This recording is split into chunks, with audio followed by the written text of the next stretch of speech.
So my radiator has completely shot it. This has been leaking coolant all over the road as I'm driving. You can see the mess it's made here. And I've investigated it. It's actually coming out of some of the fins here. They've actually burst. It's the hot weather. I've been flying up the motorway, putting a lot of pressure on the engine in the hot weather, and it's finally burst here. So I've got a new radiator on order. I'm going to start off by removing the old one, and that begins with removing this grille at the front. So I'm going to undo this screw, this screw, this screw, screw there, and a screw there, those 5, and then I'm going to pull this grille forward here.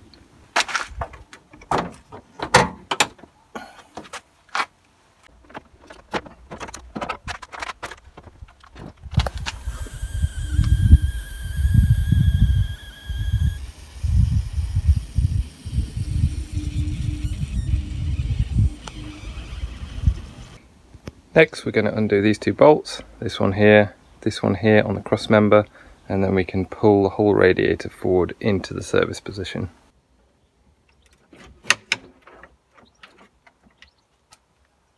And we need to pull this cross member off its rubber housing here. It's already come off at that side. Get this thing out of the way.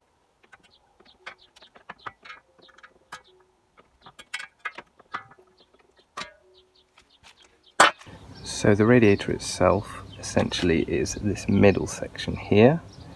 This front housing here is going to come off, along with this. I think it's some sort of power steering cooler here. That'll just unbolt, stay where it is pretty much, along with this housing.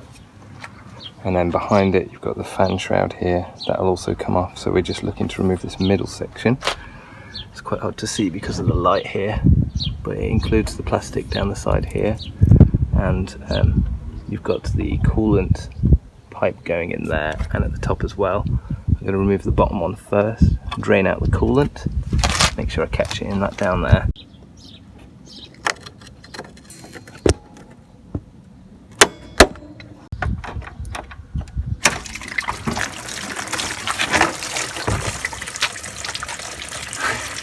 That'll do it. Next we need to remove these 4 10mm bolts here.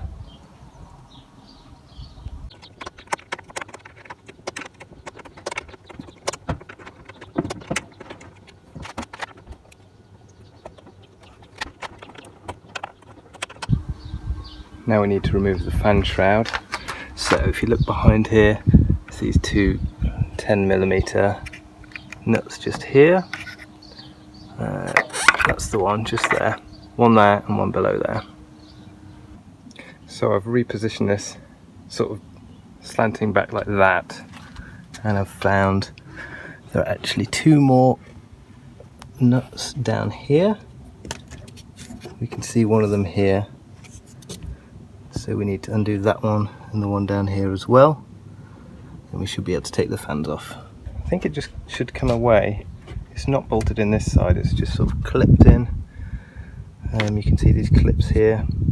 So I'm just going to attempt to sort of pull this out of the way.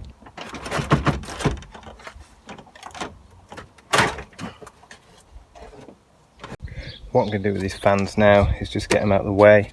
So I'll just unclip the 2 electrical cables there, and then this should just pull out.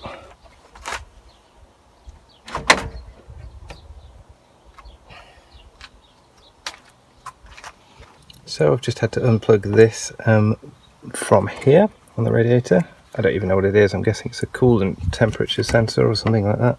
No idea. I've also undone this final tube here. I've undone it at this end temporarily because this has got a nice clip here, and that's not such a nice clip there, but I'll investigate that later. Finally, we will just need to take off these brackets here. So undo these bolts on both sides, and then I believe on the top here it looks like we've just got one of these funny clips. So not quite sure how that's going to work, but yeah, get these brackets off and the radiator should come off. So I've got these bottom brackets off, and for the top ones, I don't think I need to disconnect it here. Looks like it just slides, you slide out somehow like that. But before I do that, I just need to detach this front housing here. So this plastic housing is still attached by these annoying clips here. So I'm just going to crush them and snap them with the grips there.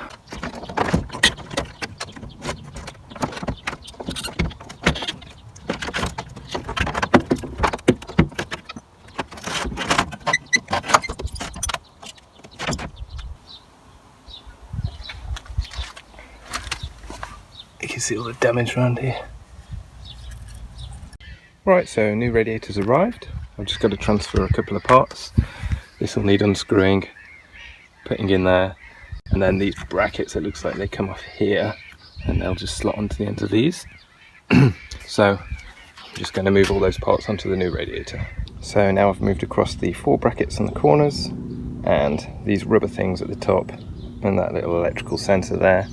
It's time to actually put the radiator into position here behind this housing.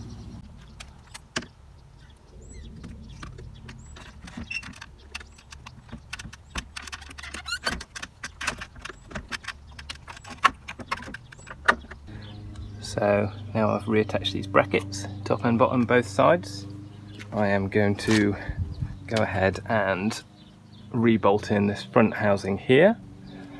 Then I'm going to put the fan shroud back in the back, rebolt that as well, and then after that we can move on to just reattaching the pipes and the little electrical cable that goes into this socket here, and then I believe that should be mostly done.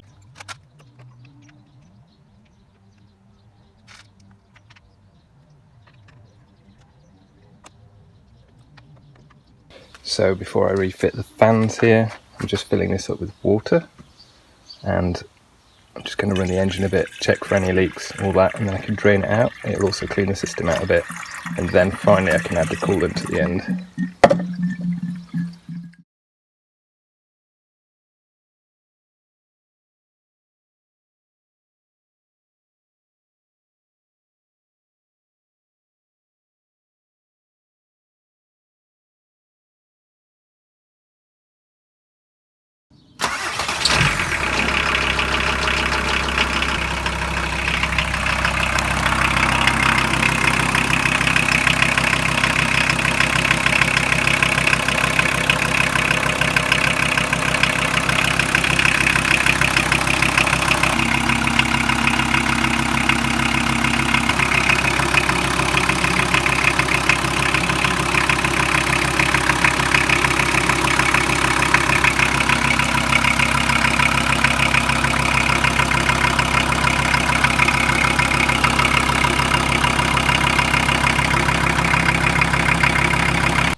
So there we have it, job is done.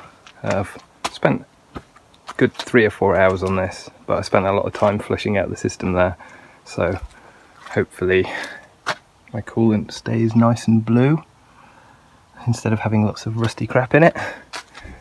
So I'd say difficulty rating on this about 5 or 6 out of 10, so a little bit of a challenge but not too difficult, and give yourself a good 3 hours or so. Cheers.